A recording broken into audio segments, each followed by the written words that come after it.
So ഈ വീക്കിൽ ഞാൻ നിങ്ങൾക്ക് സജസ്റ്റ് ചെയ്യാൻ പോകുന്നത് 1957 പുറത്തിറങ്ങിയിട്ടുള്ള ഒരു ഇംഗ്ലീഷ് ചിത്രമാണ് 12 ആംഗ്രി മെൻ. അപ്പൊ 1957 ആയതുകൊണ്ട് തന്നെ ഈ ഒരു ചിത്രം ഒരു ബ്ലാക്ക് ആൻഡ് വൈറ്റ് ചിത്രം കൂടിയാണ്. സോ ഈ ഒരു സിനിമ ഡയറക്ട് ചെയ്തിട്ടുള്ളത് സിഡ്നി ലൂമറ്റ് എന്ന ഡയറക്ടറാണ്. പുള്ളിക്കാരൻ മറ്റു വർക്ക്സ് ഞാൻ കണ്ടിട്ടില്ല, ബട്ട് ഈ ഒരു വർക്ക് എന്ന് പറഞ്ഞ ഒരു മാസ്റ്റർ പീസ് ആണ്. ഈ ഒരൊറ്റ വർക്ക് മതി പുള്ളിക്കാരന്റെ ലെവൽ എന്താണെന്ന് അറിയാൻ വേണ്ടിയിട്ട്. കാരണം എനിക്ക് ഏറ്റവും ഇഷ്ടപ്പെട്ട ഒരു ഓവറോൾ മൂവീസിൽ ഏറ്റവും ഇഷ്ടപ്പെട്ട ടോപ്പ് 10 എന്ന് പറഞ്ഞു കഴിഞ്ഞാൽ അതിൽ ഈ ഒരു 12 ആംഗ്രി മെൻ ഡെഫിനറ്റ് ആയിട്ട് വരും.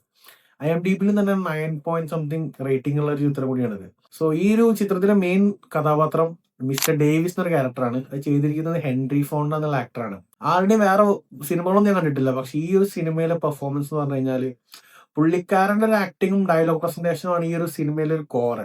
കാരണം ഇതൊരു കോർട്ട് റൂം ഡ്രാമ പോലെയാണ്. കാരണം ഒരു കോർട്ടില് 18 വയസ്സ് കഴിഞ്ഞിട്ടുള്ള ഒരു പയ്യൻ, ആ പയ്യൻ തന്റെ അച്ഛനെ കത്തിയോട് കുത്തിക്കൊന്നു എന്നൊരു കേസ് ആ കോർട്ടിൽ വരുന്നതും. അപ്പൊ അന്ന് അമേരിക്കയിലൊക്കെ ഉണ്ടായിരുന്ന ഒരു രീതി എന്താന്ന് വെച്ച് കഴിഞ്ഞാല്, ഒരു കേസ് വിളിച്ചു കഴിഞ്ഞാല് ഒരു പ്രതി കുറ്റവാളിയാണോ അല്ലയോ എന്ന് തീരുമാനിക്കുന്നത് ജൂറികളുടെ വോട്ടിംഗ് വെച്ചിട്ടാണ്. അപ്പൊ ഇതിൽ 12 ജൂറികളുണ്ട്. ഈ 12 ജൂറികളുടെ ആ ഒരു വോട്ടിങ്ങിന് വേണ്ടിയുള്ള ഡിസ്കഷൻ ആണ് ഈ ഫുൾ സിനിമ. സോ ആ ഒരു ഡയലോഗ് ഡെലിവറി ഒക്കെയാണ് ഇതിൽ വളരെ ഇമ്പോർട്ടന്റ് ആയിട്ട് നമുക്ക് ഒരു എൻഗേജിങ് ഫാക്ടർ തരാനുള്ളൊരു മെയിൻ കാരണമാണ്. അപ്പൊ ഇതിൽ ഡയലോഗ് ഡെലിവറി ഈ പറഞ്ഞ ഹെൻറി ഫോണ്ട കിഡിലായിട്ട് ചെയ്തിട്ടുണ്ട്. അതുകൊണ്ട് നമുക്ക് കണ്ടിരുന്ന് പോകും. ഓരോ സീനുകൾ നമുക്ക് വിഷ്വലൈസ് ചെയ്യാനൊക്കെ പറ്റും. കാരണം ആ ഒരു ജൂറി ഡിസ്കസ് ചെയ്യുന്ന ഒരൊറ്റ റൂം മാത്രമേ ഈ ഒരു സിനിമയിൽ ഓവറോൾ ഉള്ളൂ.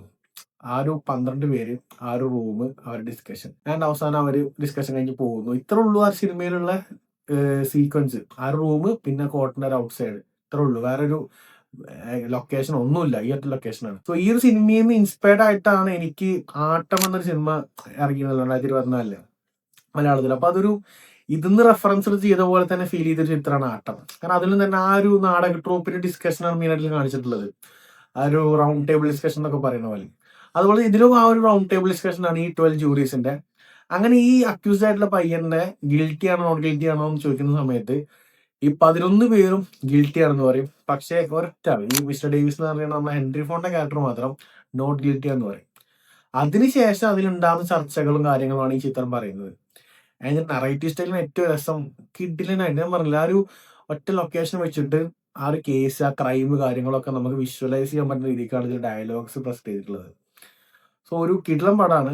ചെറിയ റൺ ടൈം ഉള്ള ഒരു 1.5 മണിക്കൂർ, 1 മണിക്കൂർ 36 മിനിറ്റ് ഇട്ടുള്ളൂ ഇതാകെ. അപ്പോൾ പെട്ടെന്ന് കണ്ടു തീർക്കാവുന്നതാണ്. നിങ്ങൾ ബ്ലാക്ക് ആൻഡ് വൈറ്റ് ആന്ന് പറഞ്ഞ് മാറ്റി നിർത്താതെ ആ ഒരു മൈൻഡ് സെറ്റ്, ആ തുടക്കം സമയത്ത് ചെറിയൊരു ബ്ലാക്ക് ആൻഡ് വൈറ്റ് ആണെന്നുള്ള ഓർമ്മ ഉണ്ടാവുള്ളൂ, പിന്നെ ഒന്ന് മറന്നു പോകും. അപ്പൊ ബ്രഹ്മയുഗം വരെ നിങ്ങൾ കണ്ടിട്ടുണ്ടെന്നുണ്ടെങ്കിൽ തന്നെ ഇത് സുഖമായിട്ട് കാണാൻ പറ്റും. സോ ഇത് ആമസോൺ പ്രൈമിലൊക്കെ അവൈലബിൾ ആണ്. നിങ്ങൾ കണ്ടു നോക്കുക. കണ്ട് നിങ്ങളുടെ അഭിപ്രായം താങ്കൾ കമന്റ്സിൽ അറിയിക്കുക.